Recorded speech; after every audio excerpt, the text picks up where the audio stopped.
Late afternoon firing of FBI Director James Comey by Donald Trump leads to all sorts of crazy conversations overnight and continuing through the day. And we actually find out where Kellyanne Conway is. She's back on the scene explaining things for Trump. Meanwhile, some smaller conversations that happen, including Amazon.com, unveiling their new Echo show. It's like an Echo with a TV on it. And Ray Allen didn't get invited to the Boston Celtics barbecue for maybe some good reasons. These are some of the conversations that we talked about for yesterday. So this makes this the Daily Conversation Recap of podcast for May the 10th, 2017.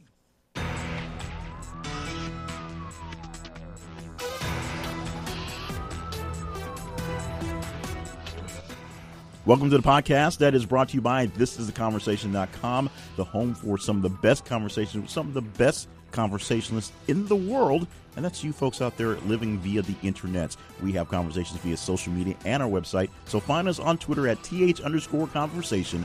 Also, look for This Is The Conversation on Facebook and thisistheconversation.com online, where we want to talk to you about some of the topics that don't necessarily overtake the major news, but of course, the big story that took over last night is still overtaking things. That will come up a couple times in conversations, I'm sure, for today. Today happens to be the 10th day of May, so we're going to go over all the conversations we had on yesterday as a recap. That's what I call the Daily Recap podcast here from thisisconversation.com. Stop by our website for a few things. Check out some of our sponsors and make sure that we are getting a little love so that we can keep this thing going. Nothing that's of any good content is free, and we hope we're giving you some great content and great means to have these discussions. So help us out, support our supporters, and make us do well. We can also help share the wealth with you. One of the ways we keep things funded is by doing surveys, real paid surveys for other services and other businesses.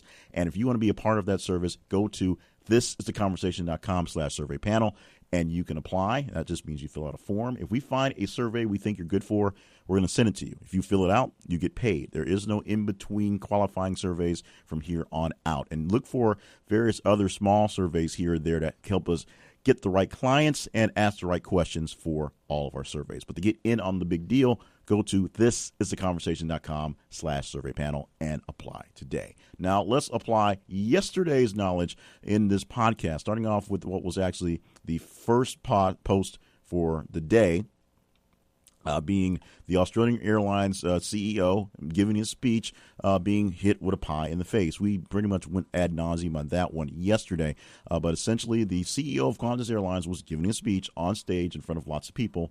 Some very nice man walked up in his suit, punched him in the face with the pie, and walked off. He was apprehended. The CEO could not recall the flavor of pie, but he was very interested in getting his suit cleaned up because he had to leave for another meeting in a couple hours at another city. So that takes place.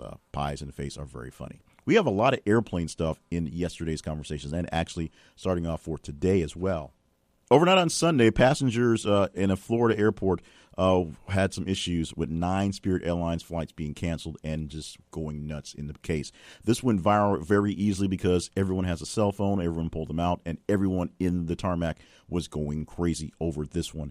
Now, the airline, Spirit, is blaming the pilots and the union for basically having an unscheduled and unauthorized strike. Enough pilots were calling in sick that there was no availability for pilots to fly planes. Meanwhile, planes can't go in the air, and flights get scheduled. Unscheduled, should say. Scheduled flights don't fly because of the weird issue of the union, which of course denies that this happened. They were still ordered by a court to make sure all pilots reported for duty as normal to keep everything flying, because this is a safety hazard, obviously, in a public.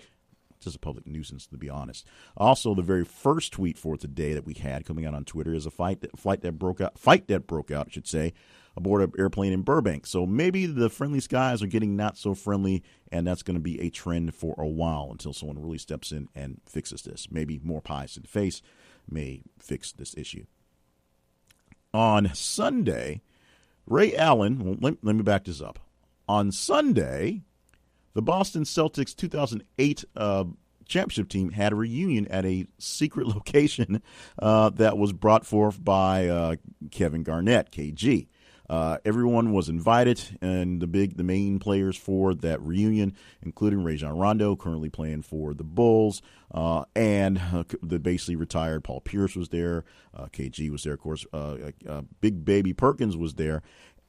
Absent was Ray Allen, because apparently a lot of the strife from Ray Allen leaving the C's way back when to go to the Heat to get into the ring is still in full effect. Ray Allen is still not exactly seeing the good graces of his former buddies, and the ball apparently is in his court to make amends, but he was purposely not invited to this reunion, which was televised as a part of TNT's basketball coverage over the weekend of the finals. We will see if Ray Allen is going to make his way back into the good graces of said former Celtics, or whether Jesus Shuttlesworth doesn't particularly care.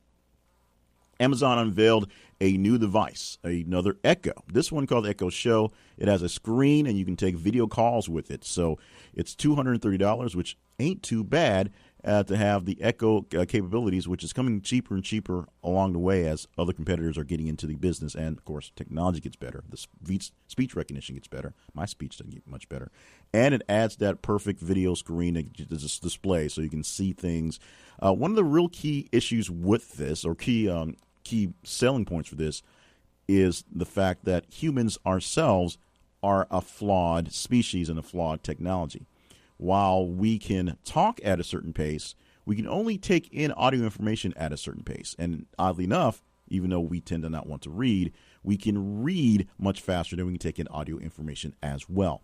So while a human can quickly say a command, while it takes a little longer to type a command out, getting the information back in an audio version and basically listening back to it takes much more time. So you can now do your audio command, ask your Echo for something, and it can put it on screen for you to scan it quickly and go from there. It can also, do video calls, which is the really cool part of it.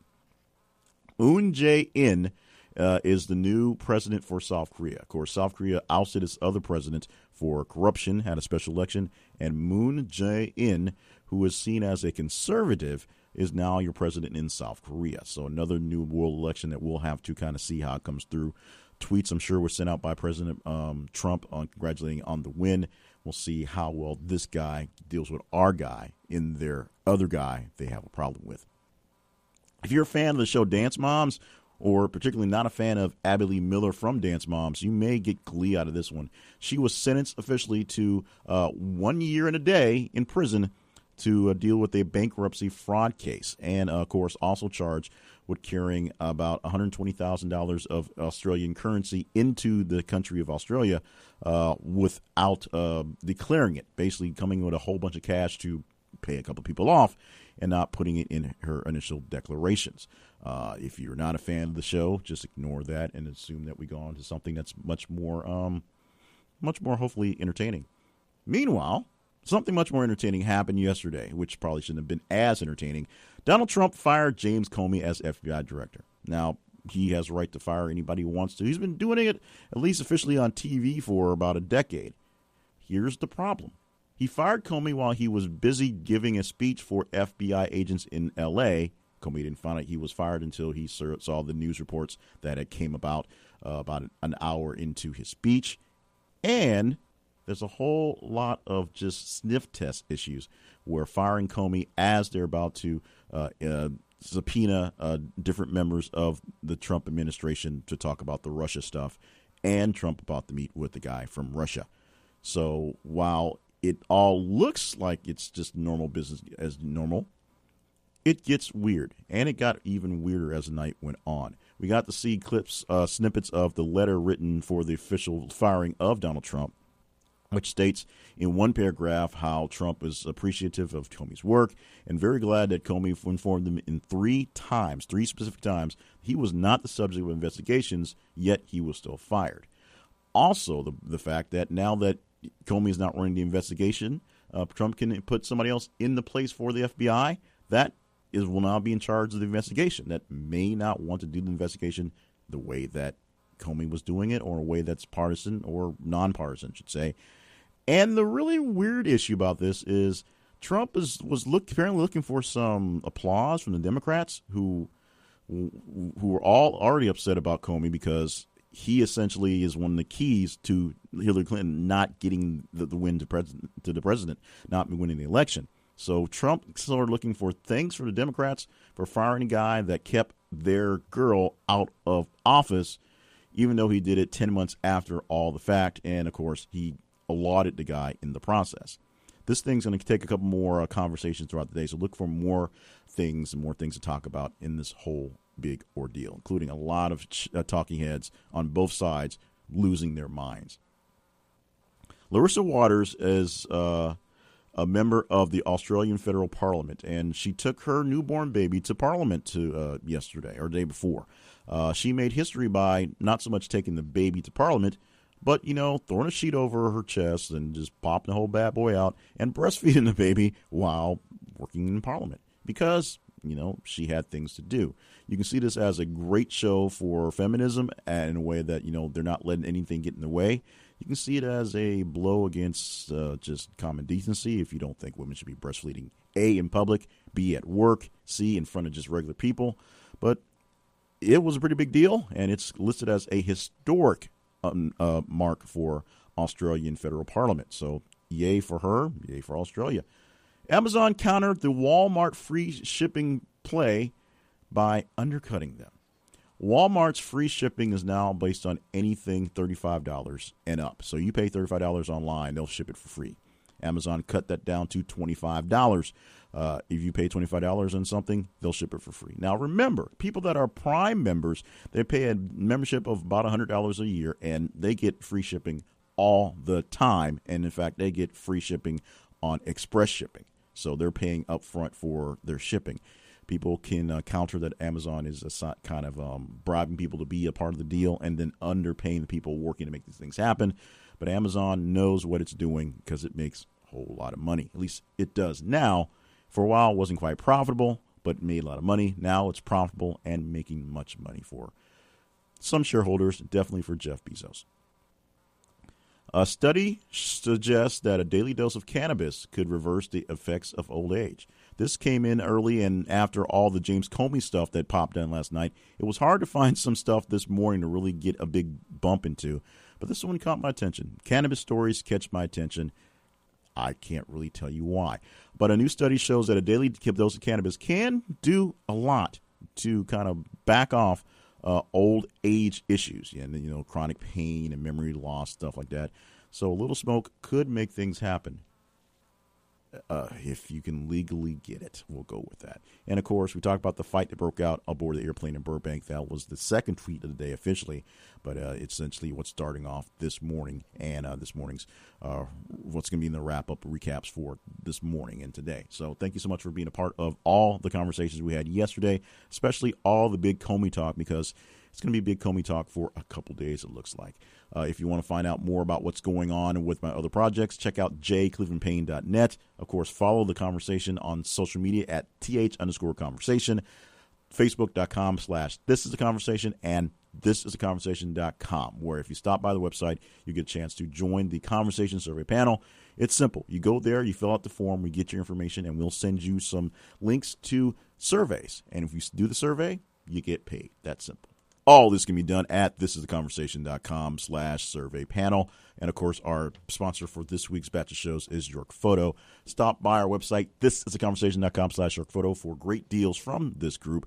They will tell you how you can put your picture on whatever it is you want to put it on. They'll take care of it, even, oddly enough, on a picture or on a piece of paper, if that's the way you go.